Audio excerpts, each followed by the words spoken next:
My question to you is like, which way do you want to pick and point at? Because he does something as a storyteller that I think only he and Ghostface do it the best. They do a detail in a that you can relate to because you do it yourself. Mm-hmm. But the thing is like, speaks that about the phlegm on the street. Suede Timbs on my feet make my cipher complete. It's like, no, okay, so now I'm getting the visual aid. He's stepping out of his building. His Timbs are on. It's a muddy day in New York. He's setting the scene for you with a little nuance. Just him. And this is what I mean about poetically. Well, he doesn't say spit. He says what? Phlegm. Yeah. That's the writer coming out.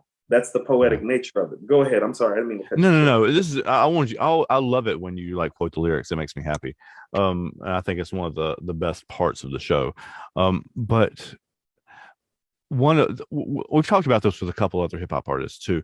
That I love when they illustrate a scene so well that somebody like me who has none of these personal experiences and very little context for them other than the conversations that I've had can still not experience them, but like can like experience them like you're reading a book or experience them like you understand even though I've never had that experience, I can still recognize like what he's talking about. Right. So let's just start unpacking the verse, the first verse.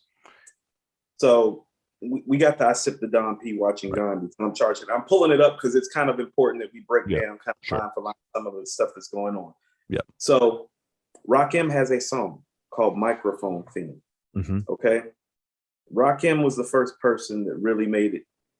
He made MCing cool. You know what I'm saying? Right. Like he made the love of MCing cool and popular. And so when he's talking about to hold the mic, I'm throbbing, I'm fiending. Get it? Like Rakim, the microphone fiend, to hold the mic throbbing. Well, I can't say I'm the microphone fiend because I'm not Rakim, but to hold the mic throbbing. And then he says it, and listen to what he says: mechanical movements, understandable smooth shit that murderers move with. That's Kool G Rap coming back again. You see how you can see stylistically? I do, yeah. This is Nas, but I want you to see where he's getting his style from. Understandable smooth shit that murderers move with. Well, he poetically is more inclined than anybody that's coming before him. He's living in the most notorious housing projects. When he's saying understandable smooth shit that murderers move with, he's literally telling you, no. I live in the toughest projects and everybody loves my shit. I got that understandable smooth shit that murderers move with. Like my style is this type of style that even the killers in my neighborhood like my style. Like he's letting you know how fly his style is. That's one of those ethoses that come with hip hop. Okay. Yeah. Nas is the best at telling you how great he is without saying that he's great. This is the first example of it, actually. Oh, cool. Yeah. This is the first example on record of him telling you how fly he is without him telling you that he's fly. He doesn't really do it. He just tells you to hold the mic, I'm throbbing. Mechanical movements, understandable smooth shit that murderers move with. He's letting you know. The amount of rhymes in that line and the way it's insane. It's crazy. So listen to what he say. And this is why I mean the song is important. Well, he says the thief's thing. Play me at night, they won't act right. All right. First of all, he ends up making a song called The Thief's Thing. So he continues the legend of this song, even with his own song making. But listen to what he's saying. Play me at night, they won't act right. The fiend of hip hop has got me stuck like a crack pipe. Remember what I just said about Rakim and the microphone? There's the fiend, yeah. Now he's letting it out. How is he contextualizing it though? About writing. Yeah. Right, but he's contextualizing it to the things that he's seen at night in his projects. Thieves, murderers, crackheads. This is all the first 5-6 bars. So we got a guy, he loves to write. Everybody on the block likes his style. He's out with the worst of the people at times, but it seems like he's only concerned with rhyming. And then he says, the mind activation, react like I'm facing time like Pappy Mason. Okay, now he's going local. Pappy Mason, and this is something that I didn't find out till later. Pappy Mason's a notorious former drug dealer that used to be part of Supreme Team. Okay. They were like the biggest drug organization that came out of Queens when Nas was a kid. Okay. Pappy Mason was the hitman for the crew. Okay. So when he's talking about facing time, like Pappy Mason, Right. well, he had a A whole serious time. Yeah, he didn't just have the drug charges; he had all the murder charges too. Yeah. That's that hood legend stuff. That's so people in Queens, when they're hearing the 17, 18-year-old talk about They Pappy would Mason, have known who he was talking about, and they would have known like the references and so understood. he's striking a chord with his community and his neighborhood with all of this. That's what I mean about this is wonderfully local, but everybody's neighborhood kind of works like this. It's like, well, in every project, there's a Pappy Mason. You know what I'm saying? Yeah, exactly. In every hood, there's a guy like Nas that everybody loves to hear rhyme that we call the, you know what I mean? Yeah. I've been that guy a time or two. You know what I mean? Yeah. And so, and then we go to the visual aid. See, now that he's contextualized everything for you, he lets you know who he is, where he's coming from, and that he's the new version of the microphone theme, much like Rakim. Okay. Mm-hmm. And then he gives you the visual aid. Wipe the sweat off my dome. Spit the phlegm on the street. I love the fact that he uses phlegm. He's showing his talent as a writer. He is. Yeah. Suede Timbs on my feet makes my cipher complete. As in, this is what makes me feel good. I have a friend. Matter of fact, well, he's not a friend anymore. He did some very unfortunate things. You remember Deron Cuthbertson? Yeah. He was a Piedmont guy. Yeah. Yeah. Deron did some very, very heinous things. But once upon a time, Deron said something that I thought really struck a chord with me as a black man, because most black men feel this way. As a black man, there's nothing better when you start off your day and you can get a fresh haircut and a fresh pair of shoes on your feet. There's something about it as a black man that makes you feel good.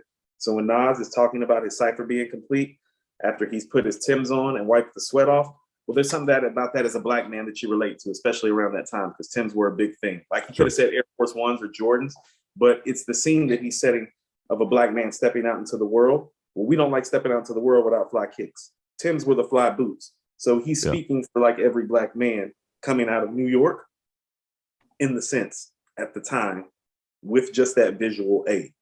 Okay. You know? Yeah. Because Nas was the guy with the fresh haircut mm-hmm. and the fresh Timbs and the fresh look. And he's giving you the visual aid of that on his second single, because this is actually the second single on Illmatic. Okay. He said, whether cruising in a skis cab or Montero Jeep, I can't call it. The beats make me falling asleep. See, he's going back to this microphone theme thing. Mm. See how he keeps bringing back all this dreary stuff's going on. I'm a writer. I'm an MC, and a great one. This is how I'm transcending all of this, right? This is how I'm getting out. This is how I am, processing it too. This is how I'm processing it. And this is how he said, I keep falling, but never falling 6 feet deep. Yep. So he's letting you know, no, it's bad, but I'm still here. It ain't going to kill me. And I'm fighting. It's not going to kill me. I keep falling, but never falling 6 feet deep. And then he says, the most famous line. Yeah. I'm out for presidents to represent me. Say what? I'm out for presidents to represent me. Think about it. This is a black kid coming from the most notorious project. I wrote something down about this too. I want to hear what you have to say. Right. Well, he's saying I'm out for presidents to represent me. Imagine a 17-year-old black man coming out of Queensbridge Projects, like saying that seriously. That's why you hear the say what? Yeah. I'm out for presidents to represent me. No. Run that back again. Say what? And then he clarifies it on the third one. I'm out for dead presidents to represent me. And it's like, revelation. And then the hook comes in your soul. Yeah, everybody's done at that point. Yeah.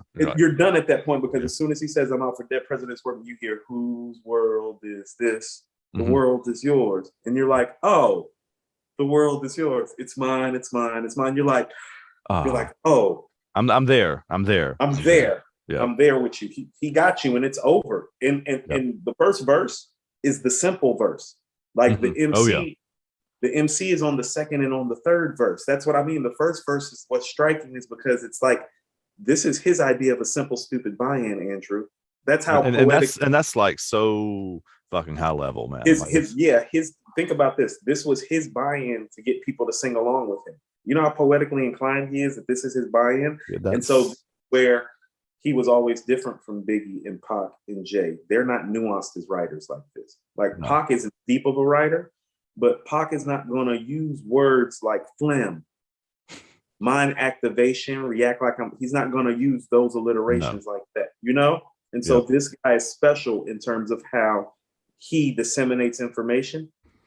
Hey, y'all, thanks for making it to the end of this video. If you love this, check out this video right here. It's another one that where Coop and I are talking about how two songs go together that you wouldn't maybe think go together. So thanks for hanging out. We'll see you next time.